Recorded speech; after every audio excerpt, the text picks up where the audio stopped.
garage. We're working on my 351 Cleveland, put tunnel ram on it. And I need to change my distributor gear, because if you remember our hydraulic flat tappet cam from Comp Cams, the lifters went flat, chewed up the camshaft. So I swapped over to a hydraulic camshaft, or to a roller camshaft. So this gear is not hardened. It is brand new because I put it on this distributor so I'd have a new gear on it. But it's not hardened, so I need to change it out. And I didn't know how many of you have done that, so I thought I'd run through it with you. Now, I do have a Petronix distributor, but it has a 1/2 inch shaft versus 5.31 of the stock Ford. And its distributor gear isn't hardened either. And I was going to use it, but it actually is too wide. It hits the tunnel ram and interferes up here because it's also taller. So it's wider and taller than the stock one. So we're going with the stock one. It's got an Accel Unilite thing in there, and it'll be fine, especially since it's got an ignition system to back it up. So the first thing we do when we're going to change this gear is we need to go to the block. So let me go set this down and I'll be right back. Alright, so now what we got to do is we got to take our caliper gauge and we got to measure from the surface where the distributor sits to the spot in the block that the gear sits right above. It can touch, that's okay if it's just lightly touching, but we just want it spaced a couple thousandths inches above this surface. Now let me show that surface to you so you can see what I'm talking about. Come on and lean in here. Lean. Ooh, there we go. Can you see it down in there? Let's get close. There, now we can see the edge of that circle where the distributor has to seal, and way down in there is the surface that the cam gear, or that the distributor gear is going to be right next to.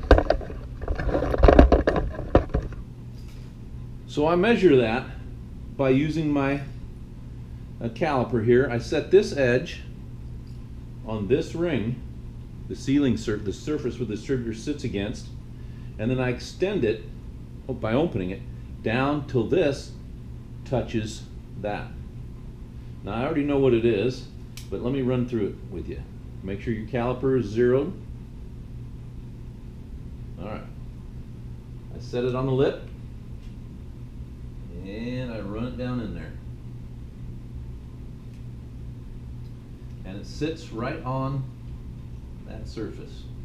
Look in there and make sure you got it right. If you don't, it'll drop right below it.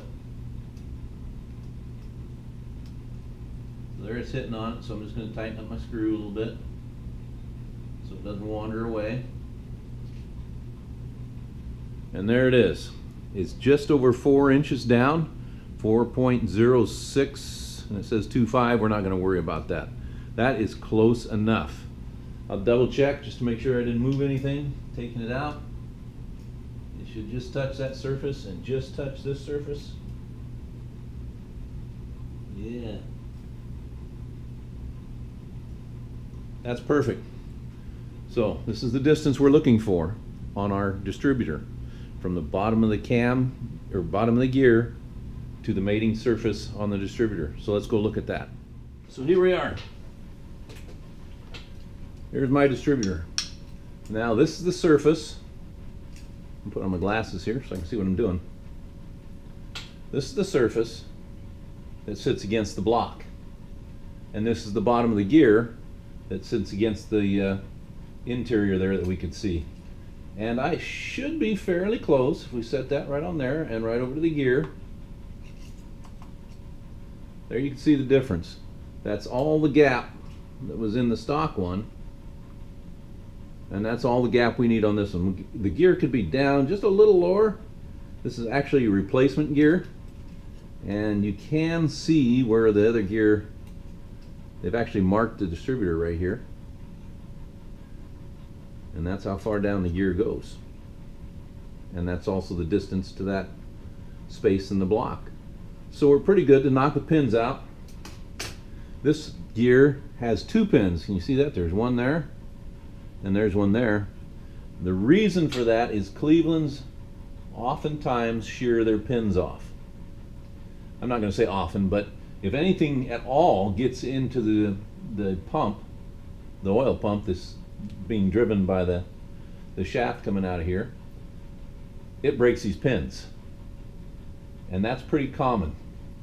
So this one's got double pins. Now, my new gear only has one hole. And drilling another hole in the exact place as that one, so that when this pin is in, that one lines up, is almost beyond my capability of getting that exactly right. So we're going to run with one. But shouldn't hurt it. I got good pump, good clearances. What I like to do is I like to make sure my distributor is sitting level, and I use a big socket so that each side of the shaft is supported well. And now I just take a pin punch. This one's a little bit big to get it. I could get it started with this one, but I think this one will do. Now I have the cap off, I have the rotor off because I don't want to break those. So let's grab a little hammer, and we'll just put this pin punch right on top of the pin and see if we can drive it out.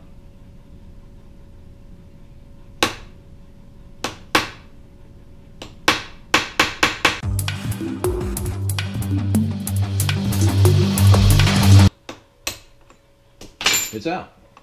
All right, now we need to get that gear off. So there's a number of different ways you can do that.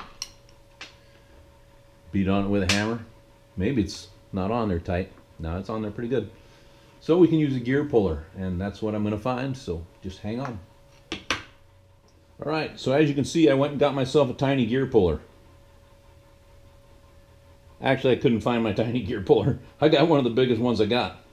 But I know I loaned my tiny ones to somebody.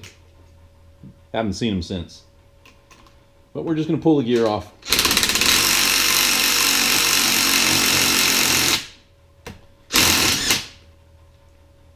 And there she is.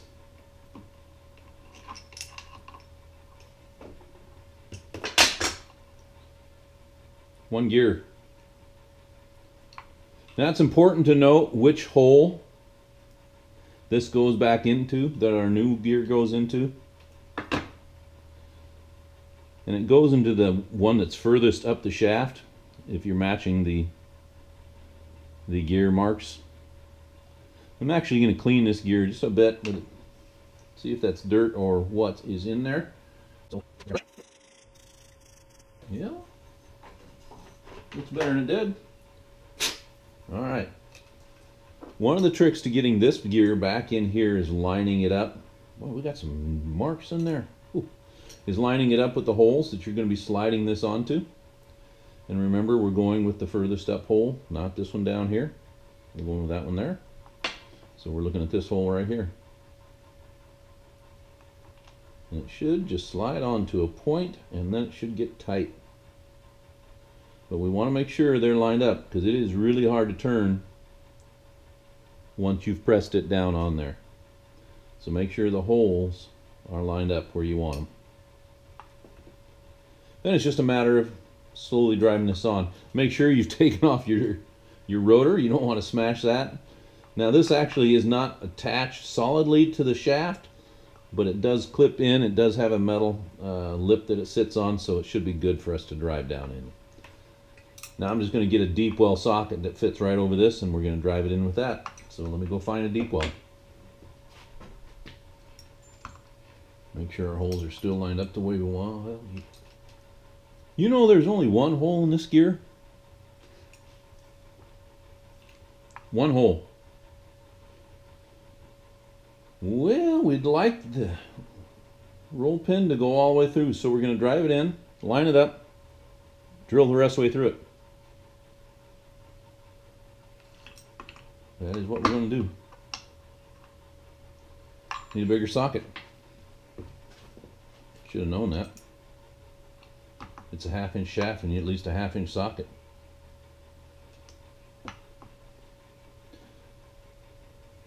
Which would you rather see? Me do this or we see me in the face? So you're going to see this.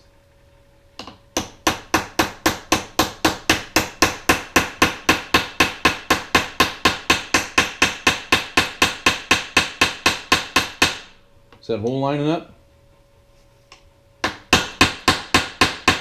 I've actually had gears twist down as I've been driving them on.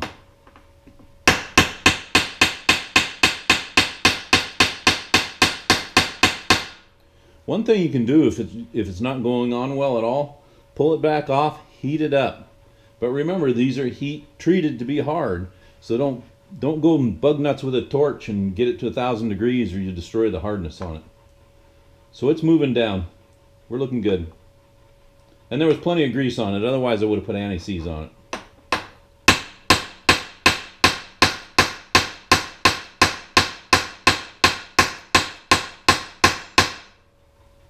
Getting closer.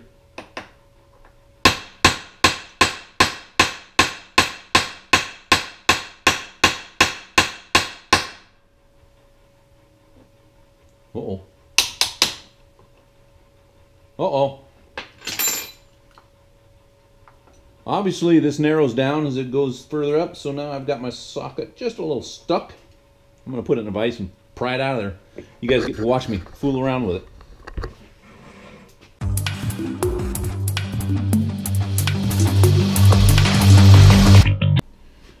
Well, after a Herculean effort, we pulled that socket off.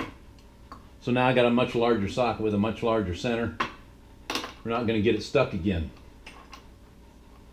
Let's continue driving this gear on. There we go. That's about as close as we were going to get it. Now we're going to drill. We're going to get the exact size drill bit. We're going to drill all the way through this shaft because I want that thing to be coming out this side. I don't just want it sticking in here and saying good enough. We're going to drill it all the way out to the other side. So I'm going to move over to the drill press and you'll see it when I get done. Now, as you can see, there's a hole in both sides. It's really simple to drill through, and I could have done it with a hand drill. It's just more accurate with the drill press. But just as soon as you start that bit straight into here, it just follows this hole right on down to the other side, and then it just drills through the gear. It doesn't drill through the shaft at all. So now we need to drive our pin back in. So I'm going to do the same thing I did in taking it out. And just make sure that the distributor is sitting fairly level. Support it on both sides on my socket there. I'm going to pick whichever pin I think is the best looking pin.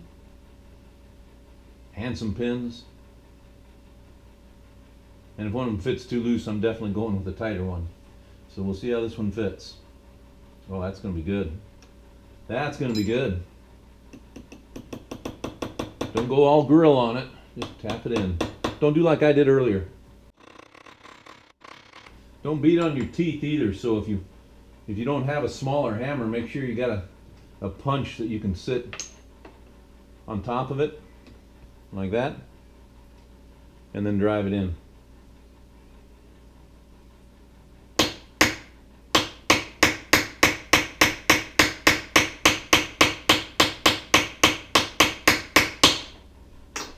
There we go.